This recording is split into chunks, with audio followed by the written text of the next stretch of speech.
Hi there, and welcome to our Hatchery Live. I'm Jose Leal, and today's guest is Matt Perez. Matt, why don't you introduce yourself? So I'm the co-author of the book Radical Companies Without Bosses or Employees, which I wrote with Jose Leal and Adrian Perez. And I spent a lot of years I spent my whole professional life in computing, software, hardware, software again, hardware again. So that's it. So, Matt, we have a topic for today. You wanted to talk about a specific topic, the survival of the Anthropocene. Can you tell us what the Anthropocene is? Because that's the first question that comes to mind when that topic pops up. Well, it's supposed to be the name of a geological age, like all the other geological age, where the dinosaurs were the big players and stuff like that, and this is where or mankind or humankind or whatever is is the big player in this geological time. It hasn't been accepted yet, but I thought it was an interesting word because it carried it put people at the center of what's going to happen in the next whatever years, and that my concern was that if we don't do something about it, the Anthropocene will end, and or all our accomplishments and progress is going to go down to, and I like for that not to happen. And so, how does that relate to the work that you're doing with our hatchery? So let me back off it a little. It's not just our hatchery. The big realization came um, after we sold the my previous company. So I'm not anti-capitalism or anything. I like money and all that stuff, but there's something basically unfair about the system that we live in, and that didn't dawn on me until very late in life. I was like 68 when that dawned on me, because we sold the company and we got money and that was all very nice. But some people, it seemed to me, should have gotten more because they did a lot of the building of the company. And so anyways, one thing led to another. Jose, uh, who was doing the interviewing here, dragged me to this co-op meeting in Sacramento, California, and um, and I learned more about co-ops and stuff like that. But what I saw there was a movement of people that were looking for kind of the same thing. We want to be, we want to be the owners of our work. We don't want to have to come into work and give up our essence and hang it up at the door and then do whatever the boss says for 8 hours and then come out, pick it up, and go home. Because we don't work that way. Human beings don't work that way. So what dawned on me is that the place to make that change is at the workplace. The workplace where we spend most of our working hours, we hang out with other people, we make friends, we make enemies or people that don't like or whatever. But it's a community. It's we're all working on a thing, and the boss gives us general directions, of where things ought to go, and then there's a lot of stuff that people do to make that general direction happen, and usually the boss says at the end, "Well, that wasn't quite what I was thinking of, and you got to change it this way and that way." Um, it- but the point is that that's where we hang out for 8 hours a day, which is a significant chunk of time or more, and we're fully awake. We go to eat with those people. We do all those things, and and communities have the power to make a change. So the individual is completely limited. That's why individuals have to form movements and to make a change and stuff like that, because you need that community, you need that group of people all pushing in the same direction. And all the progress that we've accomplished as people um, have been accomplished by movements. Sometimes we're better, sometimes we're not so good, and but it's always a group of people that put their head to making a change. And so, like companies are the perfect companies are the perfect um, avenue, the perfect platform for that to happen, and that's where my passion is. And so you said a lot there. I want to like take us back a little bit here. Sure. I want to sort of take a few steps. So the fear is that we're going to kill ourselves and our own era because of the things that we're doing. Yes. And your belief is, if I understand from what you said, is kind of twofold. One, people spend most of their time at work, so a lot of what they are doing that happens to be killing the earth and killing possibly humanity is happening at work. Yes. Is that a fair thing? Yep. That's very fair. And then second is part of why they're doing that, why the things that they're doing are possibly killing ourselves and so forth, is because they're doing the boss's bidding rather than doing what they feel is necessary to be done. Is that also fair to say? That's also fair with one distinction. A lot of people say, like I would have said, "Oh, you're not doing the boss's bidding. The boss has a vision. We want to create this product and all that stuff." And oftentimes, in technology, particularly, you propose that product, okay? Um, but you're focused on the boss's purposes, his purpose, and it's usually not his purpose, it's his boss's purposes, and it's his boss's purposes. It all comes down to how do we make more money, and and that's fine. I'm not against making money, but what how do we make more money at all costs? So you get involved in that. It doesn't feel like the boss is telling you anything arbitrary or out of the blue. It's like, making money is good. Let's do more of that. And if we have to take the really lethal stuff and dump it in the river, well, we'll drive the trucks and we'll do it that way.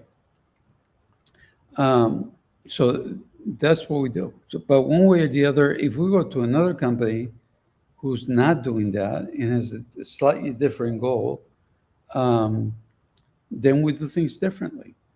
Same people. You take me from here to there, and then you do things differently because again, that business was set up to do X, and this business is set up to Y, and you align yourself with X or Y, depending on where you're at, and the boss every so often has to remind you that he's the boss, but he doesn't have to tell you all the time. So let me ask you this question, because I think we're still playing with a little bit of a leap. Is it fair to say that for you, the idea that you can work for the boss and do the thing that you're doing, and that is, if we don't fix that situation, we can actually save humanity from the pitfalls that we all recognize, through other means, through changing the economic system or changing the political system or changing our use of of energy. Like, what else? All these other things are things that people are saying that's the answer. We need to change those things. Do you Right. think we can change those things and not change work and have it be a viable way to survive? Here's the thing. The analogy that I make is we right now we all are driving a gasoline powered car. Okay. And you can do all kinds of things to it. You can tweak it to death. You can make the seats nicer. You can make the hybrids, but it's a gas car. No gas, no work, nothing. Things will stop, and that's what we're driving. So changing the economic system, changing this, changing that, is tweaking. In my view, is tweaking the system. So we need a different vehicle, like an all electric car, that will allow us to go forward. Now, what form will that take and all that stuff? I don't know. Anybody who claims to know, um, what's the nice thing to say, is an idiot. That's a nice way to put it, because I may have this clear vision of what's going to happen, and then anybody will come along and say, "Oh, but what about this?" And you go, "Oh, shit, yeah, I didn't think about that." So we don't know. The reality is we don't know how we're going to get there. What I do know is that we have to move from a system that's based on hierarchical command and control. The guy at the top determines the vision, determines where we're going, and it's usually it's 100% related to making money. Okay, um, we can we can tweak that all we want, and still we'll end up in the dumpster of history. Okay, um, we got to get rid of the hierarchy. One person emits commands to the people below him, and the people below him do the things or quit or whatever it is. Um, but we need to get away from that and move to a non-electric system that will allow everybody who's involved in building whatever it is that we're building or doing whatever it is that we're doing to have a voice, a real voice. I get So really, I get let, really let, pissed off when people say, "Oh, own the place." Well, yeah, I like them to feel like they have hair. I don't, so they have to have a voice, a real voice in the business. Sorry. no, that's important. Um, eh, the the question that leads me to think of is because we've both been in that boss role, Mhm. right? Um, and and part of what I think some folks in this future workspace, in this emerging space of changing how work works, um, it's is it the individual who's the boss that's the problem? Is that what you're pointing to? I mean, at some point you directed a team, Mhm. and you were the boss. Was it Right. you that was the problem, No, no, or that is bosses the problem? Like, is it the individual that's the problem? no, it's a hierarchy. So Explain that. What do you mean by the hierarchy? What? yeah, the hierarchy. So of course, I could never be wrong. Everything I did was wonderful, but I had to report to my boss, who had to report to his boss, who had to report to his boss. I think there were like 3 or 4 levels, the place I'm thinking of, and it's all directed from there. And if you don't follow, if what you're doing does not result in profit to the company in some way, shape, or form. It doesn't have to be money. It could be research. It could be all kinds of things. Okay, but if it doesn't translate to some advantage to the company, you're in the worst case you're going to get fired. In the 99% case, you get the message and you realign. This is where I shouldn't even if you're doing something, you don't report it because you know it doesn't fit and stuff like that. So it's not the individual in the hierarchy that is a problem. It's the hierarchy, the fact that we all take commands from a guy at the top. And, it's been worse. We had slavery for a while, and your life was on the line if you didn't do exactly what the slave owner wanted. Um, this is not so bad now. So you may say, oh, there's been a lot of progress. There has, but not for humanity. For us, we're running to the edge faster than ever before. The good of it is that we've had a lot of progress, and medicine keeps surprising me every day. The kinds of things that come up and stuff like that, um,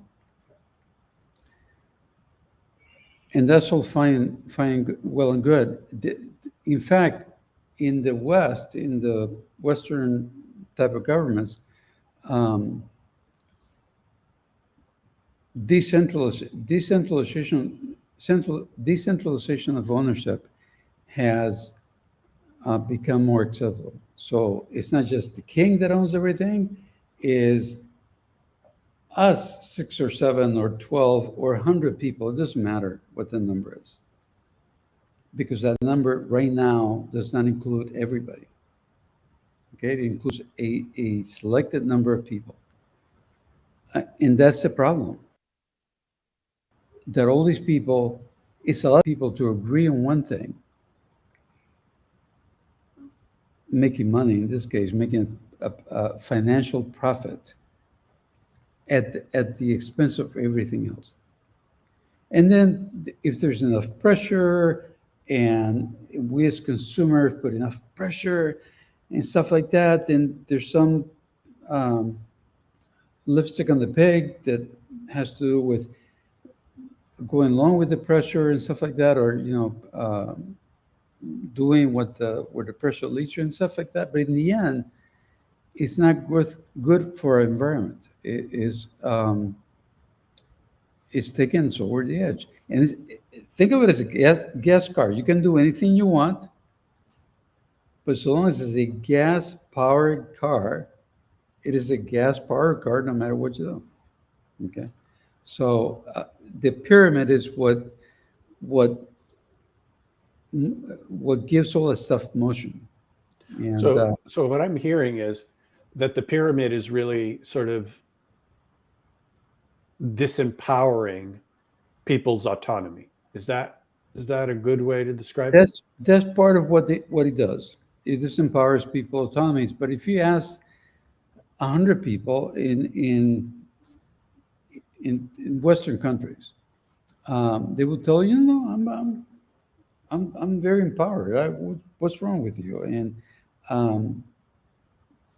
what you're talking about is idealistic and stuff like that. Because, and you mentioned it before, you and I have been in that position.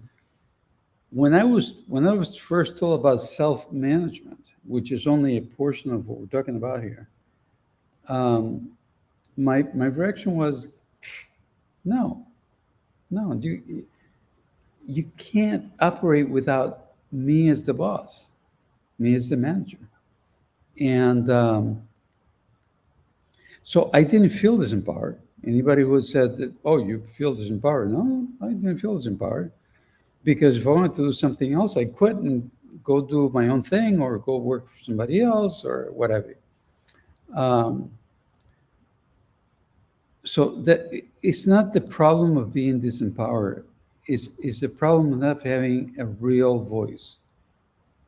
It's not the autonomy. I have a lot of autonomy to quit and go somewhere else. Yes. But I go from X place to Y place. I still don't have voice in X or Y. Right. So tell me about what our hatchery is about in relationship to all of that. What's the role of our hatchery? And the second question, which is tied to that, why are we having these conversations? Why Hatchery Live? Okay, so our hatchery is our attempt, Jose's not, and my attempt to help companies make transition to the solution, towards the solution. It's not going to happen in one big step, um, but it's got to happen. So we're trying to do that. We're still learning the best way to do it and stuff like that. But the whole idea is you take a company that used to be command and control, where people are called resources, and and things like that, and you slowly transform it to a company where everybody has a voice, everybody has ownership of the work they do and the company that they build, and and that's not a simple thing.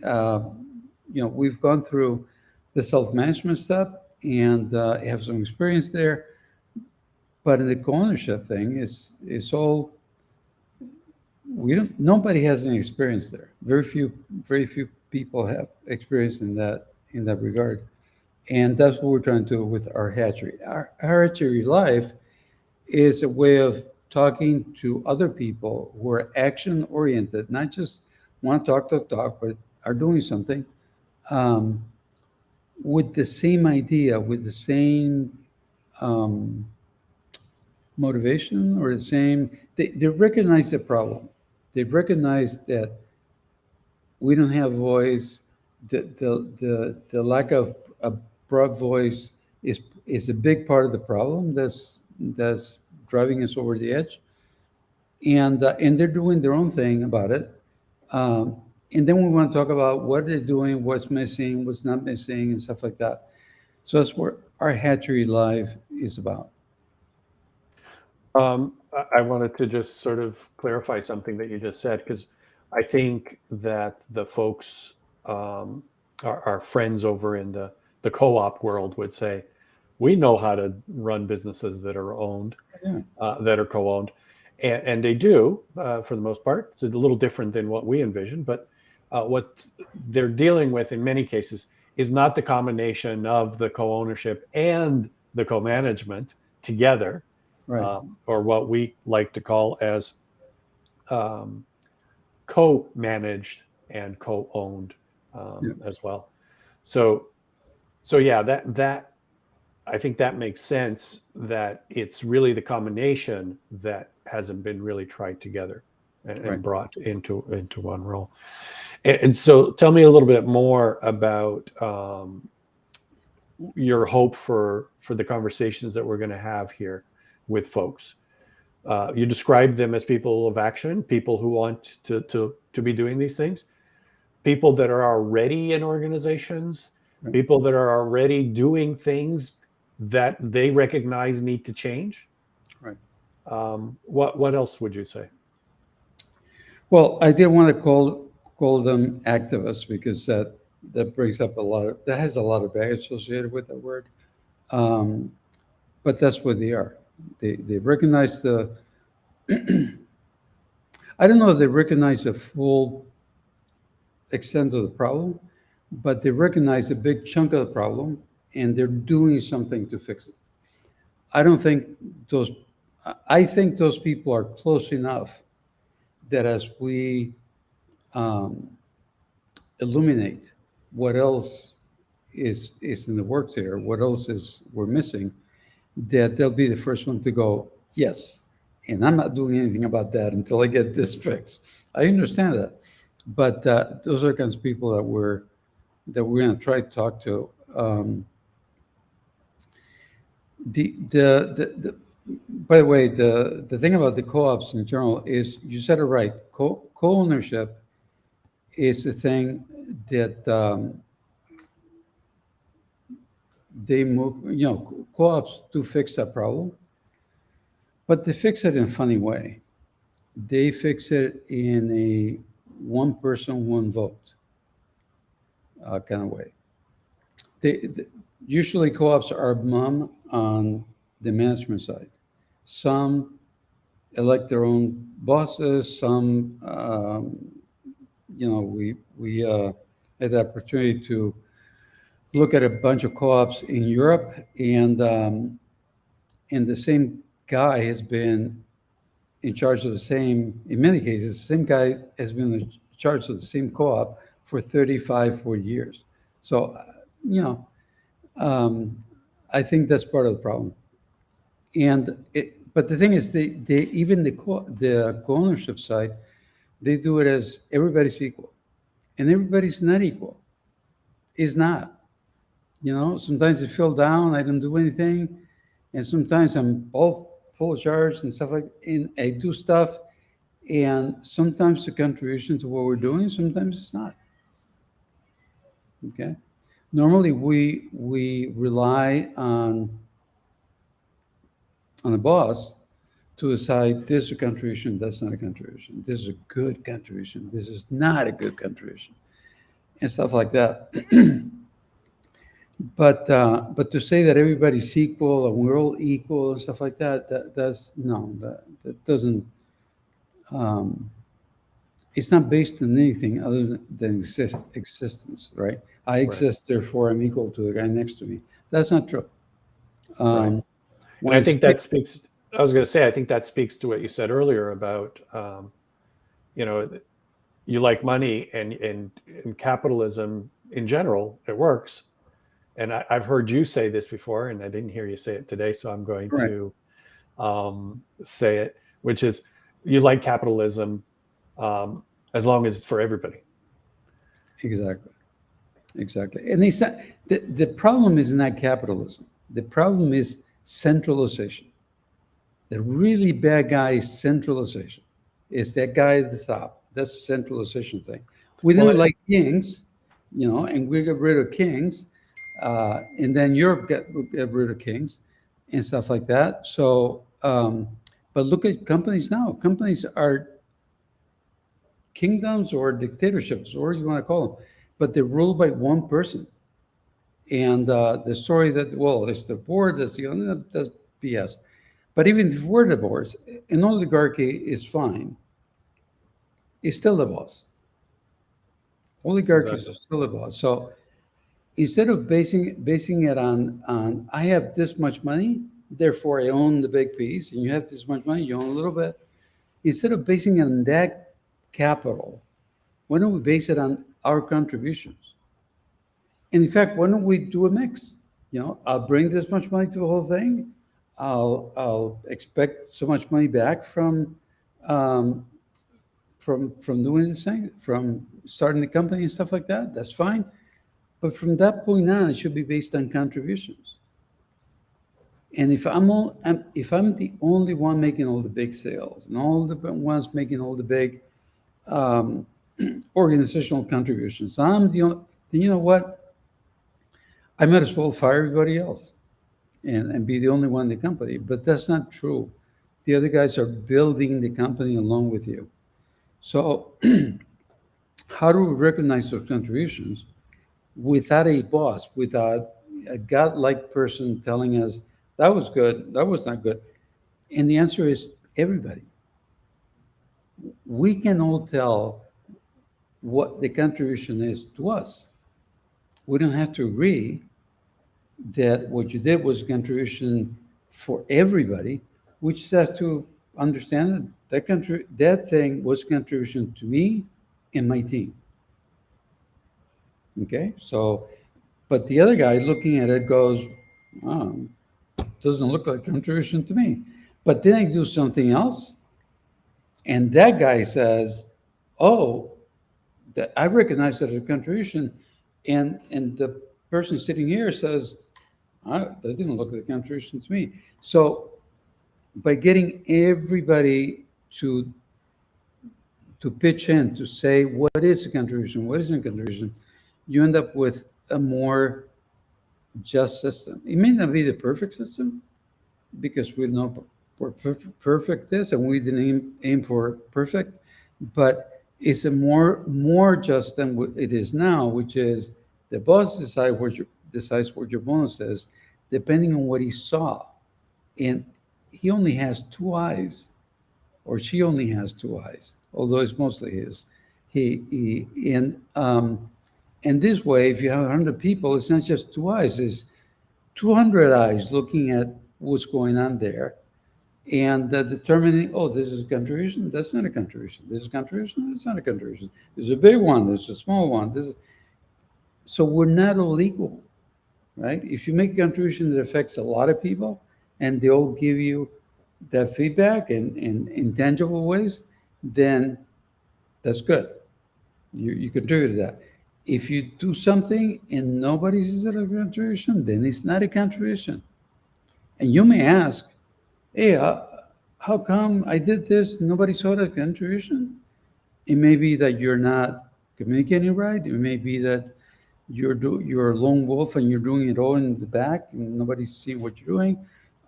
It may be that what you did was very satisfactory to you, but it was not a contribution.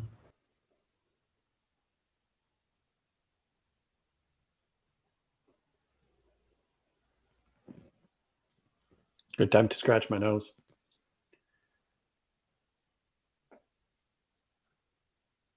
Matt, you froze.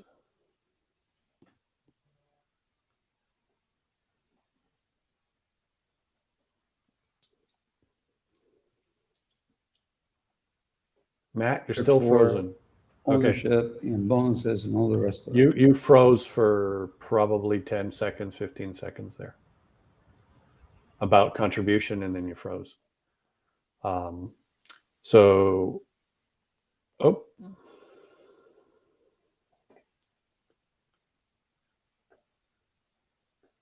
You're on mute, Carlos. Do you wanna flip us around, and we'll just? Yeah, no, I was just saying that I'm going to trim this part, so I'm going to. Yeah. Okay, I'm going to kick myself out for the wrap up. So Matt, I don't know if you saw the text. I was going to suggest that we do 30 minutes because I think that's a good size. Okay. And we're going to have a little chop here and there. So we're at 32. So that should be okay. Okay. So do you want to do a 30-second wrap up? I'll ask you a question. You say, here's what I think. And then just do it short. And then I'll say, come and visit our Hatchery Live. And we'll see you next week for another event, another conversation. Okay, let's do that. Okay, Matt. Well, so you've described a little bit of the radical model in this conversation, but it's been really more about introducing the fact that we want to have conversations with new folks. So, any last words on that part? No, just a quick summary that what we're doing is, in addition to what everybody else is doing, we're not doing anything new or anything, world shaking or anything like that. Is again the difference between the gas car and the electric car. They both look like cars, right? They both have headlights and seats and all the rest of it, but it's a fundamentally different system inside, and one that has, we hope, can take us forward for a long time, and one that is clunking out and is going to kill us. And what we want to do is get involved with other people that are working in that same direction, and see how much we have in common, if we can get things going and do more together, because together is the key word here. And that's it. Awesome. Thank you for joining us today. And I want to just remind folks that our Hatchery Live will be live every week moving forward, and that we're looking for guests. So if you know someone who you think is doing something radical, that is doing something that will benefit, what was it called? The Anthropocene? Anthropocene. Anthropocene. Then let us know. visit ourhatchery.live, and you'll see future folks there.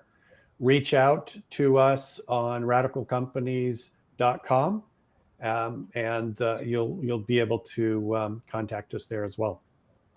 So hope to see you again next week, and we'll say goodbye for now.